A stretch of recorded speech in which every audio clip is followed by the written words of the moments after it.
Student, आज की studio में देखने वाले हैं भारतीय इतिहास के मोस्ट इंपॉर्टेंट टॉपिक बौद्ध धर्म। इस टॉपिक से एग्जाम में ज़्यादातर क्वेश्चन पूछे जाते हैं। ये वीडियो का दूसरा पार्ट है। पहला पार्ट अपलोड हो चुका है। अगर आप चैनल पर नए हैं तो चैनल को लाइक सब्सक्राइब शेयर जरूर करें। तो चलिए क्वेश्चन की ओर आगे चलते हैं। पहला क्वेश्चन है, निम्नलिखित में से कौन सा एक बौद्ध मत में निर्वाण की अवधारणा की सर्वश्रेष्ठ व्याख्या करता है? ये 2013 आईएएस का क्वेश्चन है। तृष्णा रूपी अग्नि का शमन, स्वयं की पूर्णता, अस्त परमानंद एवं विश्राम की स्थिति, धरणातीत मानसिक अवस्था। तो इस प्रश्न का जो सही उत्तर आपको याद रखना है option number A is right, तृष्णा रूपी अग्नि का शमन। अब यहाँ पे ये आईएएस लेवल का क्वेश्चन था, लेकिन जो एग्जाम में जो छोटे लेवल के एग्जाम होते हैं उसके बारे में बताएंगे। तो यहाँ पे जो इंपॉर्टेंट क्वेश्चन आपको याद रखना है कि गौतम बुद्ध का जो विवाह है, गौतम बुद्ध का विवाह 16 वर्ष की अवस्था में हुआ था। ये एग्जाम में पूछा जा चुका है कि गौतम बुद्ध क्या विवाह किस अवस्था में हुआ था। तो आपको याद रखना है 16 वर्ष की अवस्था में हुआ था। किसके साथ हुआ था? तो आपको याद रखना है यशोधरा। ये भी पूछा जाता है कि बौद्ध धर्म की पत्नी का, गौतम बुद्ध की पत्नी का क्या नाम था? यशोधरा। और इनके पुत्र का भी नाम पूछा जाता है। तो पुत्र का नाम भी आपको याद रखना है, क्या था? राहुल। इनके पुत्र का क्या नाम था? राहुल था। और इनकी माता का नाम क्या था? यशोधरा था। अब कुछ प्रतीक पूछे जाते हैं बुद्ध के जीवन से संबंधित जो है ये प्रतीक भी एग्जाम में पूछे जा चुके हैं। तो आपको याद रखना है इनका जो जन्म का जो प्रतीक है क्या है? कमल। इनका जो जन्म का जो प्रतीक है कमल एवं सांड। आप इस चीज को आप याद रखेंगे। और गृह त्याग का प्रतीक क्या है? अगर आपको याद है तो जल्दी से बताइए गृह त्याग का प्रतीक। तो गृह त्याग का जो प्रतीक आपको याद रखना है वो घोड़ा है। क्या है? घोड़ा है। और ज्ञान का प्रतीक क्या है? ज्ञान का प्रतीक जो है पीपल है। ज्ञान का प्रतीक क्या है? पीपल या फिर बोधि वृक्ष। पीपल यानी बोधि वृक्ष भी इसको कह सकते हैं। और निर्वाण का प्रतीक क्या है? पद चिन्ह। क्या है? पद चिन्ह। और मृत्यु का प्रतीक क्या है? मृत्यु का जो प्रतीक आपको याद रखना है ये स्तूप है। तो ये सब प्रतीक एग्जाम में पूछे जा चुके हैं कि इनका जन्म का जो प्रतीक है वो कमल एवं सांड है, गृह त्याग घोड़ा, ज्ञान का जो प्रतीक है पीपल, निर्वाण पदचिन्ह, मृत्यु का जो प्रतीक है स्तूप। मेरे साथ इसको 5 बार रिपीट करिए तो आपको अच्छे से याद हो जाएगा। अब यहाँ पे जो और इम्पोर्टेंट बात आपको याद रखना है कि ज्ञान प्राप्ति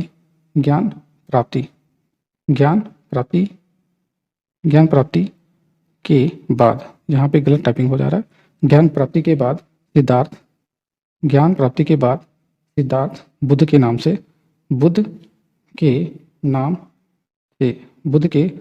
से जाने गए। इस चीज को आप याद रखेंगे। वह स्थान कहाँ था? वह स्थान आपको याद रखना है, वह स्थान बोध गया। कहलाया। वह स्थान क्या कहलाया? बोध गया कहलाया। जिसको आप याद रखेंगे। ज्ञान प्राप्ति के बाद सिद्धार्थ बुद्ध के नाम से जाने लगे और वह स्थान कौन सा था? बोध गया कहलाया। नेक्स्ट क्वेश्चन की ओर चलते हैं। अगला प्रश्न है, अलार कलाम कौन थे? यह 2010 में आया प्रश्न है। यूपी पीएससी बड़े लेवल का एग्जाम है। बुद्ध के एक शिष्य, बुद्धकालीन एक शासक, एक प्रतिष्ठित बौद्ध भिक्षु, बुद्ध के गुरु। तो अलार कलाम जो थे वो बुद्ध के एक गुरु थे। ऑप्शन नंबर डी आपको याद रखना है। अब इनके बारे में याद रखना है कि जो अलार कलाम थे ये सांख्य दर्शन के आचार्य थे तथा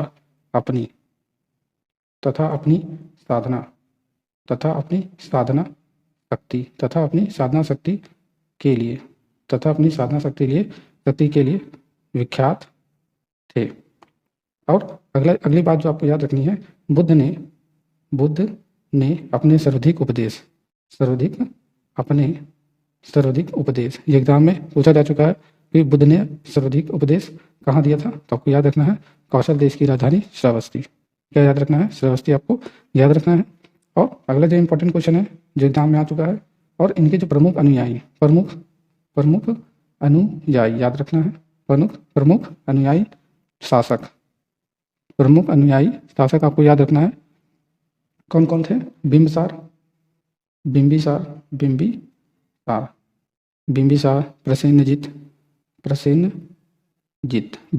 प्रसेनजीत तथा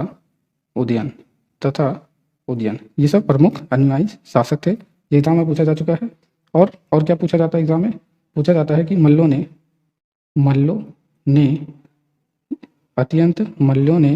अत्यंत सम्मानपूर्वक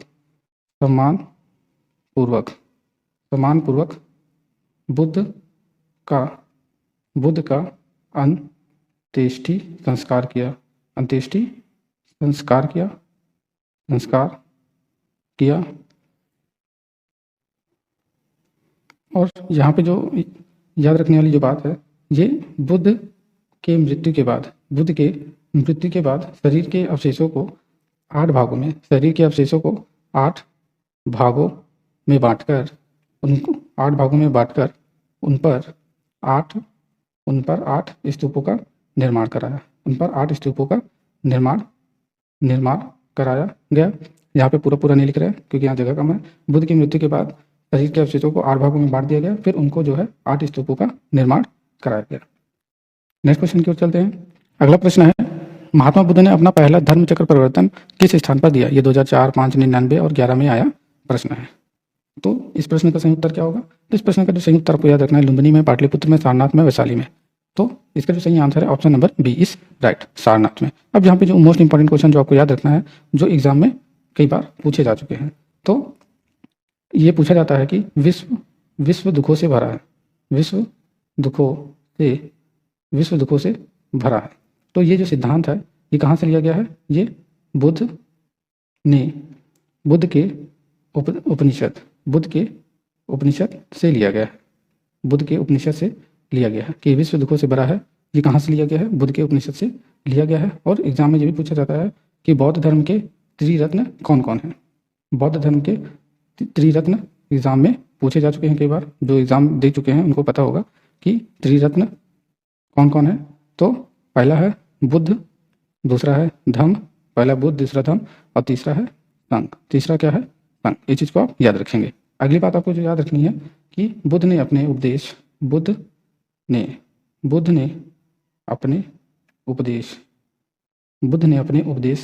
जनसाधारण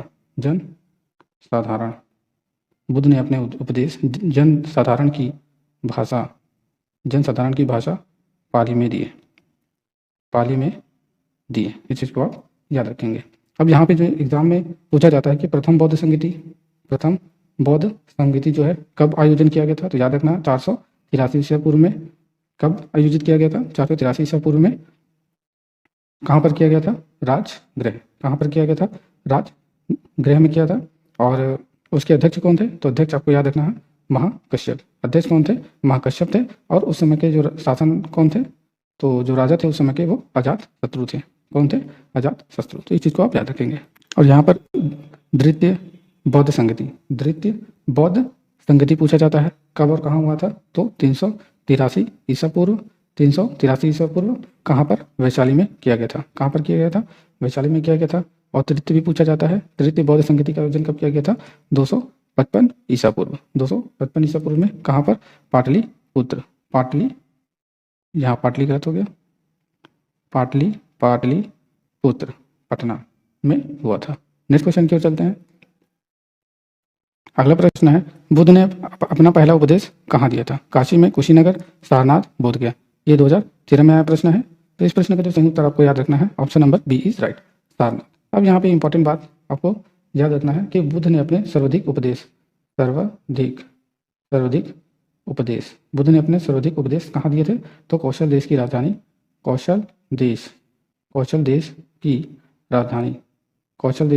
राजधानी श्रावस्ती में अपना सर्वाधिक उपदेश दिए थे। सर्वाधिक उपदेश कहाँ दिए थे? श्रावस्ती में। एग्जाम में ये 75 बार पूछा जा चुका है, तो चीज़ को याद रखेंगे। और आपको क्या याद रखना है कि चतुर्थ बौद्ध संगति भी एग्जाम में पूछा जा चुका है, चतुर्थ बौद्ध संगति। और चतुर्थ बौद्ध संगति के बाद बौद्ध धर्म जो है वो 2 भागों में बढ़ गया। बौद्ध धर्म कितने भागों में बढ़ गया? 2 भागों में बढ़ गया। यहाँ फिर से लिख देते हैं, चतुर्थ बौद्ध संगति। चतुर्थ बौद्ध संगति के बाद बौद्ध धर्म 2 भागों में बढ़ गया। कौन कौन सा? हीनयान एवं महायान। हीनयान एवं महायान में विभाजित हो गया। हीनयान और महायान में विभाजित हो गया। नेक्स्ट क्वेश्चन की ओर चलते हैं। अगला प्रश्न है, सारनाथ में अपना प्रथम प्रवचन किसने दिया था? महावीर, महात्मा बुद्ध, शंकराचार्य, गुरु नानक। ये 1993 में आया प्रश्न है। तो इस प्रश्न का जो सही उत्तर है option number C is right, Mahatma Buddha. अब यहाँ पे जो इंपॉर्टेंट बात याद रखना है, इन्होंने अष्टांगिक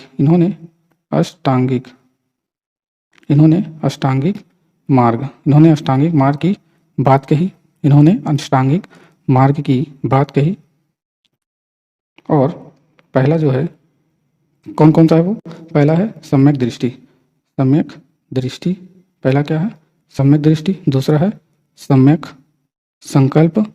दूसरा क्या है? सम्यक संकल्प। तीसरा क्या है? सम्यक तीसरा जो है सम्यक वाणी। अगला है सम्यक। चौथा क्या है? सम्यक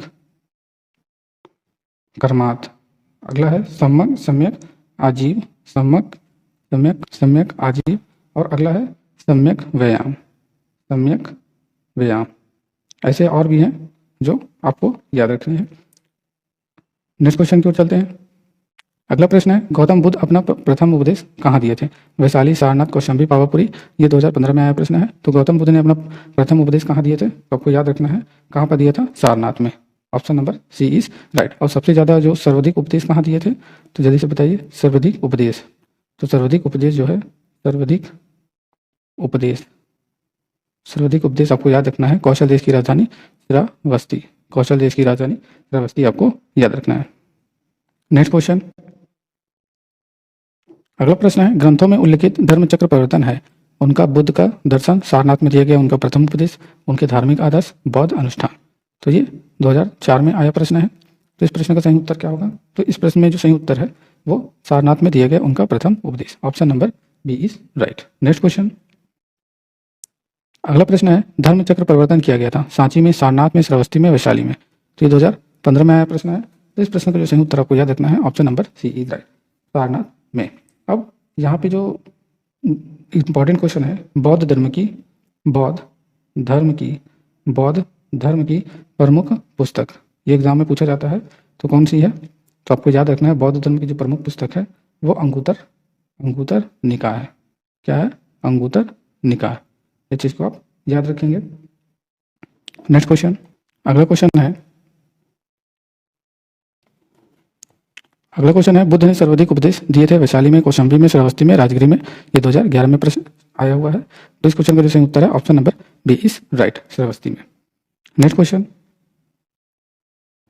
अगला प्रश्न है, बुद्ध कौशाम्बी किसके राजकाल में आए थे? शतानिक, बौद्धि, उदयन, निच्चु। ये 2010 में आया प्रश्न है। तो इस प्रश्न का जो सही उत्तर आपको याद रखना है Udayan. Option number B is right. अब यहाँ पे जो इंपॉर्टेंट बात याद रखना है कि महात्मा बुद्ध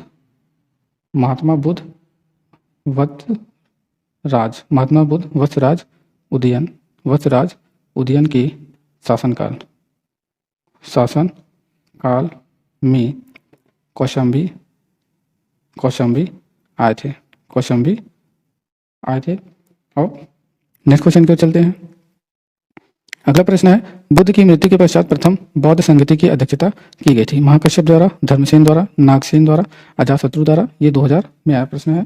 सन 2000 में पूछा गया प्रश्न है। तो इस प्रश्न का जो सही उत्तर याद रखना है, प्रथम बौद्ध संगति का जो आयोजन है वो 483 ईसा पूर्व में किया गया था। कहाँ पर किया गया था? वैशाली में किया गया था। और किसकी अध्यक्षता में किया गया था? तो आपको याद रखना है महाकश्यप की अध्यक्षता में किया गया था। और उस समय जो शासनकाल किसका था? तो अज्ञात शत्रु या फिर अजात शत्रु। किसी में अज्ञात है, किसी में अजात है। तो अज्ञात शत्रु आपको याद रखना है। उस समय इनका शासनकाल था। और द्वितीय की बात करें तो द्वितीय बौद्ध संगति का जो आयोजन है वो 385 ईसा पूर्व में हुआ था। कहाँ पर हुआ था? वैशाली में हुआ था। कहाँ पर हुआ था? वैशाली में। और इनका जो अध्यक्ष था वो कौन था? सभाकामी। कौन था अध्यक्ष? सभाकामी। इसको 5 बार बोलिए, सभाकामी। और उस समय किसका शासनकाल चल रहा था? कालाशोक। किसका शासनकाल चल रहा था? कालाशोक का शासनकाल चल रहा था। और तृतीय की भी आप याद कर लेते हैं। तो तृतीय का जो आयोजन है, बौद्ध संगति का आयोजन 255 ईसा पूर्व में हुआ था। कहाँ पे हुआ था? पाटलिपुत्र। कहाँ पर हुआ था? पाटलिपुत्र में हुआ था। और अध्यक्षता इसकी किसने की थी? तो ये नाम बढ़ा तो यहाँ जगह भी नहीं है। तो आपको याद रखना है उस समय जो शासनकाल था वो अशोक का शासनकाल था। नेक्स्ट क्वेश्चन की ओर चलते हैं। अगला प्रश्न है, प्रथम बौद्ध परिषद का संचालन निम्नलिखित में से किस एक ने किया था? आनंद, मोगलीपुत्र, महाकश्यप, उपाली। ये 2016 में आया प्रश्न है।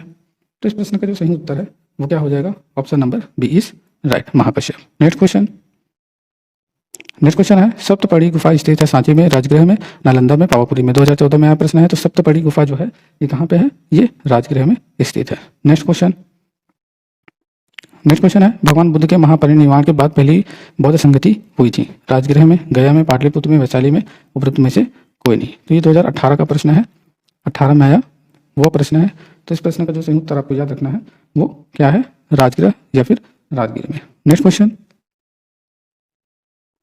अगला प्रश्न है, कश्मीर में कनिष्क के शासनकाल में जो बौद्ध संगति आयोजित हुई थी उसकी अध्यक्षता निम्नलिखित में से किसने की थी? पार्श्व ने, शुद्रुक ने, नागार्जुन ने, वसुमित्र ने। ये 2001 का प्रश्न है। तो इस प्रश्न का जो सही उत्तर आपको याद रखना है क्या हो जाएगा? Vasumitra. Option number D is right. Next, अगला क्वेश्चन है, बौद्ध धर्म की महायान शाखा औपचारिक रूप से किसके शासनकाल में प्रकट हुई? अजातशत्रु, धर्मपाल, अशोक, कनिष्क। ये 1993 का प्रश्न है। तो इस प्रश्न का जो सही आंसर आपको याद रखना है क्या हो जाएगा?